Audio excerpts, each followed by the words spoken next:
Shield or two of, floating spells like Feeling of Dread, something like that. Eric Permenter, though, is actually just going 37 creatures, 23 land. Wow. Which is really a crazy move. To still be in contention with a mono creature deck is really impressive. Right, and so Mark will certainly the control deck here, and Mark's gonna, I think he's really well positioned. He's overloaded on removal. So going over what we should see from him is 2 Ultimate Price, 2 Sever, 2 Mizium Mortars, 2 Bonfire, 2 Dreadbore, and 2 Pillar.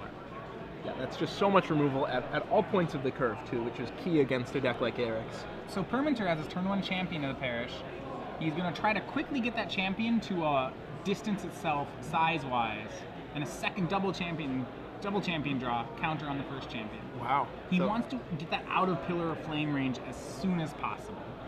Yeah, he would love another human here, but instead he'll have to settle for a War Falcon. Still a great draw. Triple 1-drop is just amazing. So Eric Permenter, he has all the usual suspects at 1-2 mana. His 3s are Fiend Hunter, he has 4 Liev Sky Knight, he has 4 Silverblade Paladin, 4 Geist. So quite a few 3-drops in his deck. All right.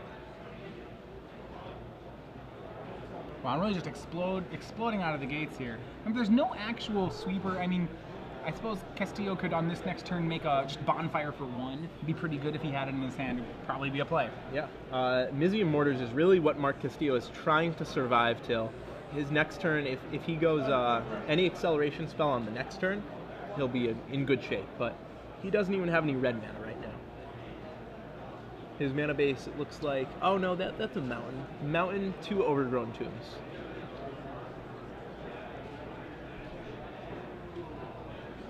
Alright, it ships the turn to Eric, who just has... And a Perimeter Captain, that's going to pump both champions of the Parish. Marc needed a faster hand here, I think. Yeah. He also didn't have the luxury of knowing what he was playing against. Right. I'm not saying that this was his fault, but right.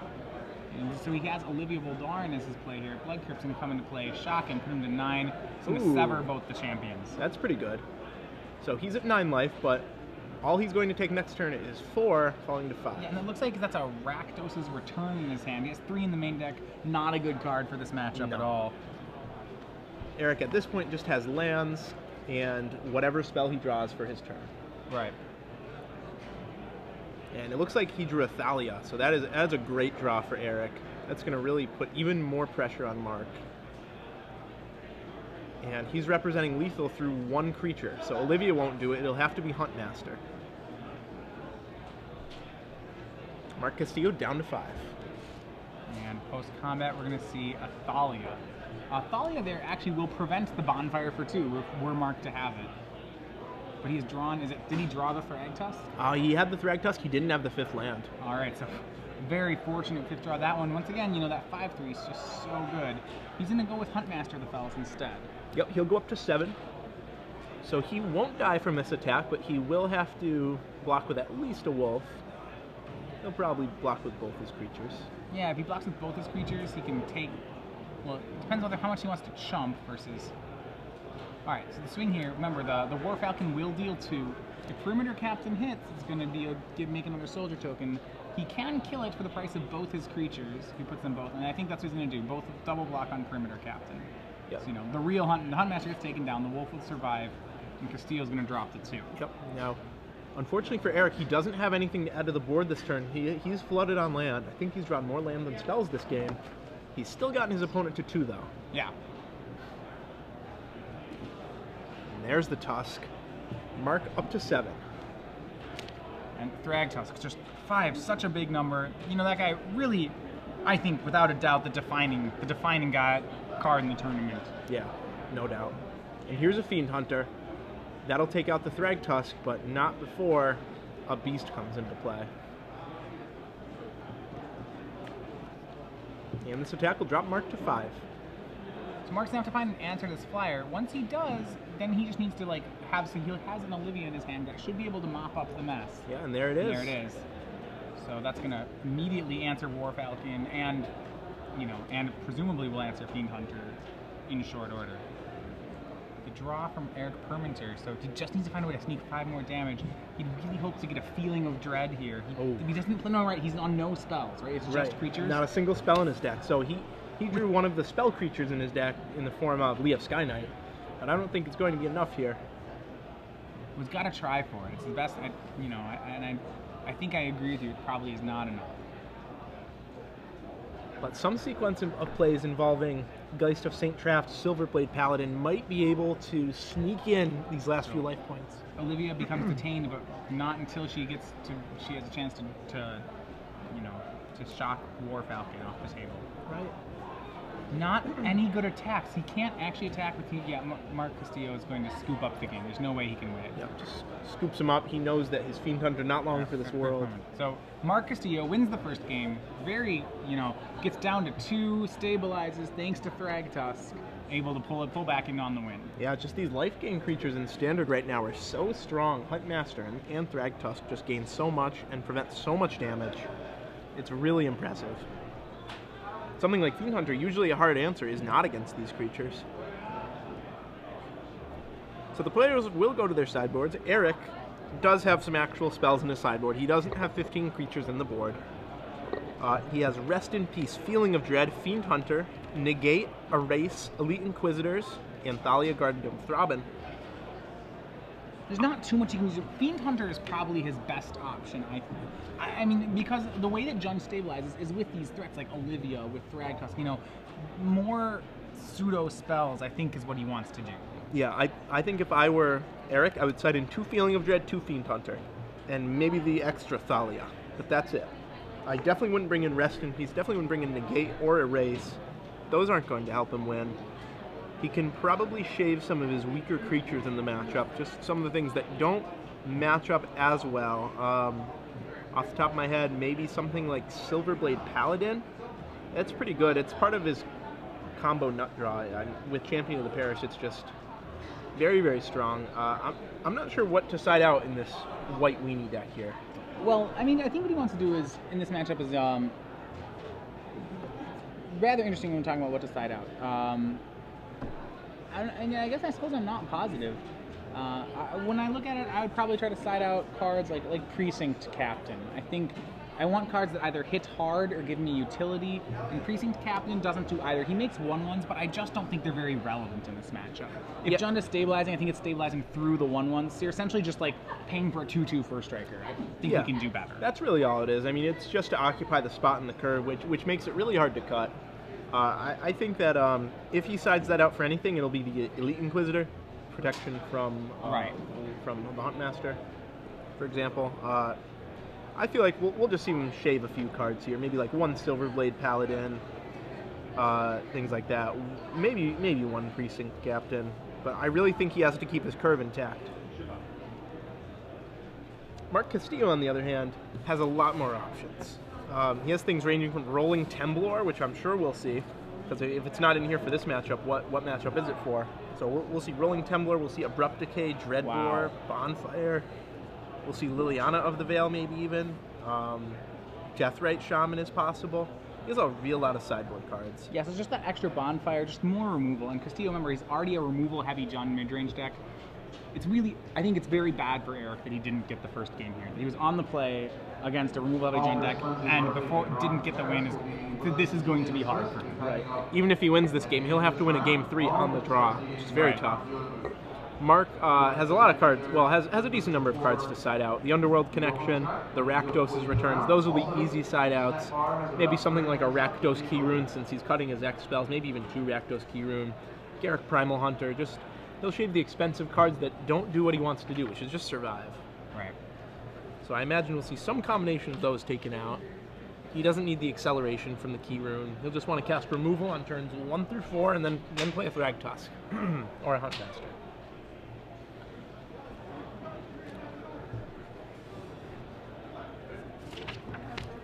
So Eric's mana base, he actually has 23 lands in his deck, which I suppose he has to have that many, but it's really just a shame that there aren't enough low drop humans and creatures to make this like a 21 land deck.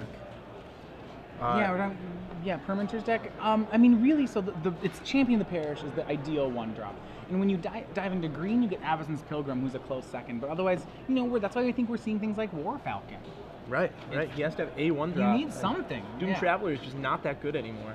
Especially with decks where you have no spells, the all creature decks, you live for those hands of 1-drop, 1-drop, 1-drop. Those are, which he had last game, which unfortunately wasn't enough. But those are your free wins in a lot of matchups. Right. So you really hope to be able to do it.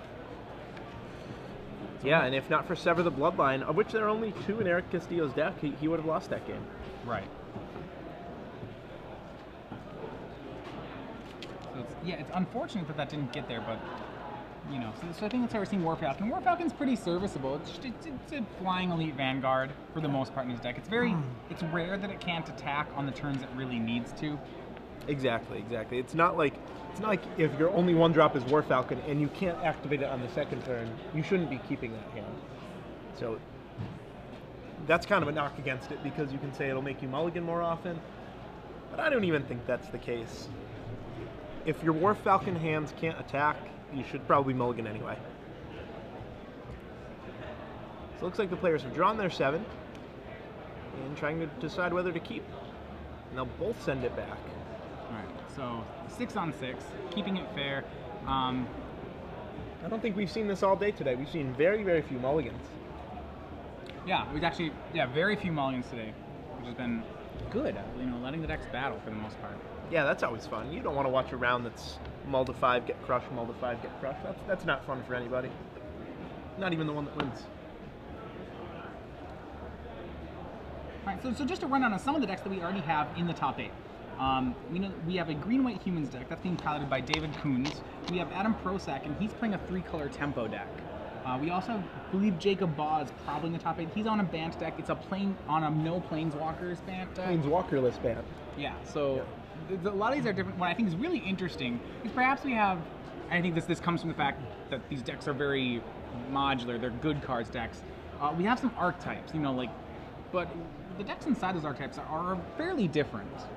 I mean, there's some standards. 4th Ragtusk is pretty much standard in all of them. But even in contention, we have one Bant list that has 4th Ragtusk's no Restoration Angels. Right, which I would never have guessed that going into the No, tournament. I mean, yeah, you look at that and you say, well, why aren't we playing, Restoration Angels? But no, there's just a lot of different builds for all of these. It's one of those things I think as the format grows more, these will start to boil down to very specific decks. Okay, this is the way to build it. Of course, but that format takes a lot of time to get to that point. It's only when a format has a lot of time to develop, gets stagnant, that ever really happens. And right, in recent memory, we've only seen that, I think, once in recent memory during Cobblade. That's really the only time we've seen a format truly stagnate. Go down to one deck. Well, even then, there was a lot of variation inside Cobblade. Right. I know. Before I start to sound like I'm a Cobblade defender here. Certainly it wasn't ideal, but. So here we go. Players dealing out their 6 right now. Eric Permenter on the left will be on the play. Marc Castillo on the right on the draw. And Eric's keeping. He looks intense. He looks like he wants to win this game. Yeah. All right, he's got the turn 1 champion. He has a 2nd land, a Silverblade Paladin, and a Feeling of Dread. That's got to be pretty close to what he wants. Oh yeah, definitely. He would. Oh, and that's not what he wants to see. Turn 1 Pillar takes out a ton of damage from Eric Permenter. Yeah, that's great. And Eric just drawing more land. That's not what he needs. So far, his draw more lands than spells.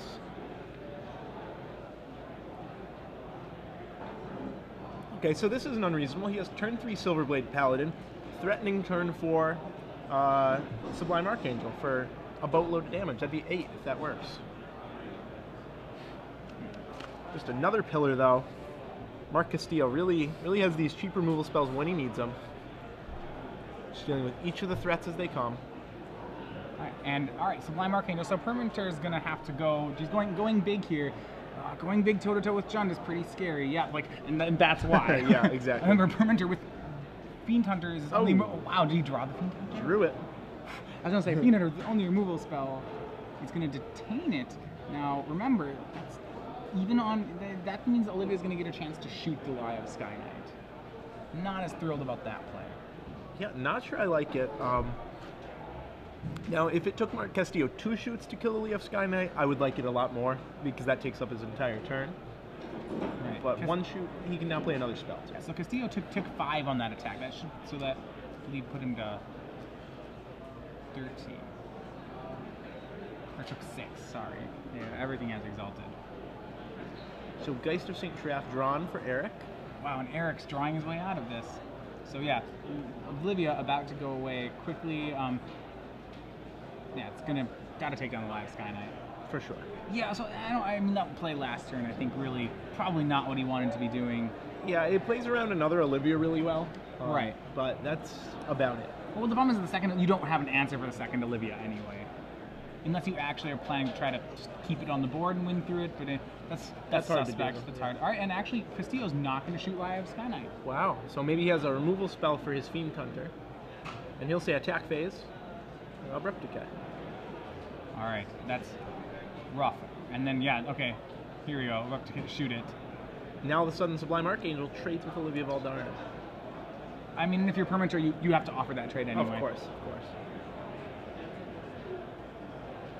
With just a Geist of St. Traff and a Feeling of Dread. Yeah, you have to offer that trade anyway, and you have to really hope that Castillo does not have a 6th land. That 6th land, Castillo will just untap, slam it, and then eat. And he's going to trade. Yeah, there's the block. Marc Castillo certainly has another Olivia. Yeah, otherwise that doesn't make sense if he doesn't. And yeah, there we're going to see Ms. Voldarin. Oh, 2 Voldarins. Returning to the Huntmaster in Voldarin, but either way, Castillo. A great anti, and you see like that double pillar Abrupt Decay. This removal heavy John just so good against blue-white humans. Yeah, and that is just a great draw for Marc Castillo. Exactly what he wants in the matchup. Eric Permenter telling his opponent he hasn't played much Magic recently. Understandable. Yeah. Geist of St. Traff comes down, but that's not gonna. I mean, it bounces off the Wolf token. I think all over, but the cleanup here for Castillo. Eric down to 16. And there's another Huntmaster. Wow. Just the gold spells keep coming for Marc Castillo. He had the removal on the early turns when you needed it, and the creatures on the late turns. Really just showing the power of the Jund deck here. Right.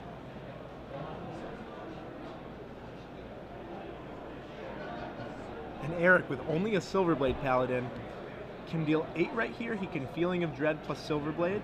That'll be all he has. And he'll pair that. Feeling of Dread, get in for 8. And that. All right, he's gonna. Yep.